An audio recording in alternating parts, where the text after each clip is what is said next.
the role of traditional rulers in modern governments. Okay. And specifically, we're going to be looking at a recent event in Rivers State, Nigeria. Interesting. Where 4 new traditional rulers were officially recognized. Okay, so like in the 21st century, we're still seeing this kind of thing. Yeah, and it might seem a little bit unusual, you know? Yeah. Like, why would a modern government still involve traditional leaders? You know what I mean? Right, yeah. But I think it brings up some really fascinating questions about power, right? Uh-huh. And culture. Mm-hmm. And about how societies can kind of blend the old with the new, you know? It's like tradition meets modernity. Yeah, exactly. Yeah.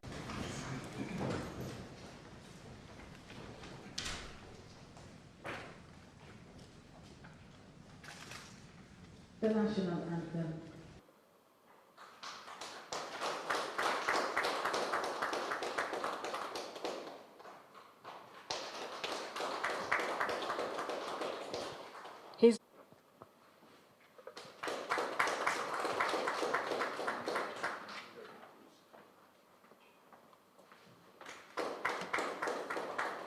His Royal Highness.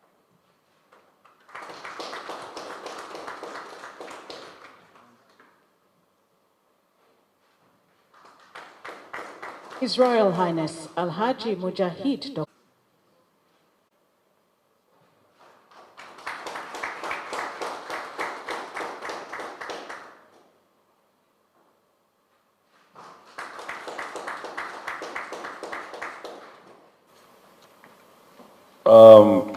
Your Excellency, sir.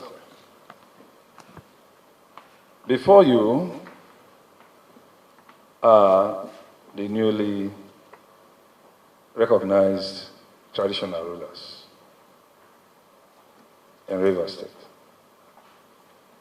Who I'm very grateful. I'm talking from the angle of the Ministry of Chieftaincy and Community Affairs and also on behalf of the Rivers State Traditional Rulers Council. We thank you for adding to the number of traditional Rivers State traditional rulers into the Rivers State Council, Traditional Rulers Council today. We have 2 Royal Majesties and 2 Royal Highnesses for a presentation of staff of office and certificates. Their names had already been mentioned. And mine is to present them to you to do the needful. Your Excellency, sir. These are the newly recognized traditional rulers for presentation of staff of office and certificates. Thank you, Your Excellency. Gentlemen of the press, ladies and gentlemen, let me first, on behalf of the government, congratulate the 4 of you. It has not been an easy journey to get to this point. I know a lot of you have been working very hard. The appointment in terms of this recognition this evening is not for personal aggrandizement, or for service. It is a call, a responsibility to help us protect life and property in your domain. I don't want you to see this elevation as another platform to create problems in your locality. It's important to us. We have the power to still withdraw this recognition, but I don't intend to do that. So I want you to be partners to the government and to ensure that we continue to succeed. I know that you're all men of integrity. Support the cause of governance so that we can all succeed together. It's really a privileged position, and I'm very sure that you're going to use it to the best of the interests of your people. Let me again congratulate you and wish you a successful reign. Thank you, and God bless you.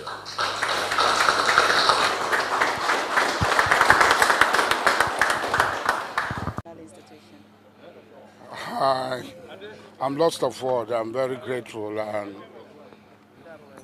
we're going to work together with the Rivers State government to make sure that there is peace in my domain, and resources from my domain are brought in to contribute to the revenue base of the state and to help the development and the growth of Rivers State.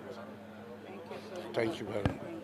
And so one of the things that really caught my eye about this particular event was that the governor, when he was, during the ceremony where he was recognizing these new leaders, he really urged them to make peace and security like their top priority, and he was really emphasizing that they needed to work with the government. Okay. So it's not just about like these symbolic roles or anything. Like, Right. There's a real push here for collaboration. I see, yeah. What do you make of that? Well, that's what I think makes this so fascinating, Yeah. You have, on the one hand, the elected government, Right. and their authority is coming from the people, right? From like a democratic process. But then you have these traditional figures, and their power is coming from somewhere totally different. Totally different. Long-standing customs, lineage. Right. So right away, we kind of have this question about legitimacy. Yeah. Like, where does each leader's true power come from? Yeah, where does it come from? And like, who do people really look to?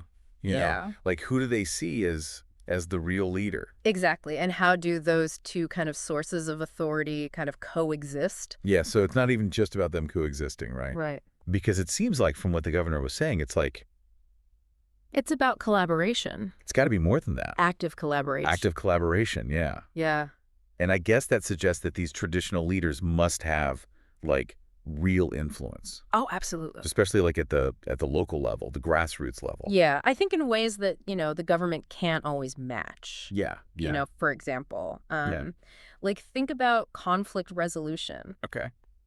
In a lot of these communities, people see the traditional leaders as more approachable, Right. maybe even impartial Yeah.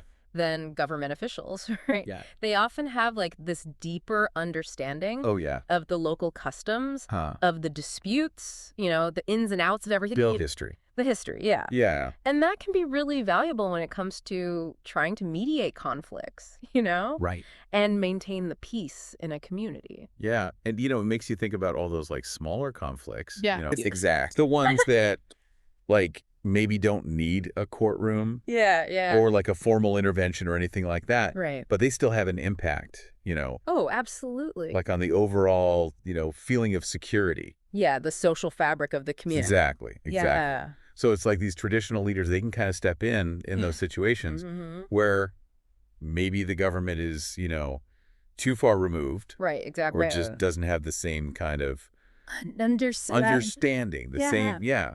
like connection to the people. And this model, it's not just Nigeria, right? I Right. mean, if we think about it, Yeah. a lot of countries, especially countries with long histories, Okay. they've had to figure out how to kind of, integrate traditional systems Right. into their modern government. Oh, I see what you mean. So like you're saying like you have Yeah, like tribal councils. tribal councils. In some parts of the Americas, or even, think about the role of monarchs in Europe. Yeah. Okay. They might not be ruling in the old school sense. Right. Right. But they still have this influence, Yeah. They shape cultural norms. Yep. They offer counsel. They can act as a bridge Okay. between the people and the government. Like a go-between. Yeah, exactly. Yeah. Like, think about, the Queen of England. Okay. She Yeah. doesn't have direct political power anymore, right? Right. But her opinions, Yeah. her symbolic presence Uh-huh. still carries a lot of weight. Yeah. It's a different Yeah, kind it's a of different kind of authority. authority. Yeah. Yeah. Okay. So, I mean, we've really gone way beyond just a simple news event here, right? Oh, yeah, absolutely. Like we're talking about, like It's a much bigger how event. different forms of power can actually coexist. Yeah.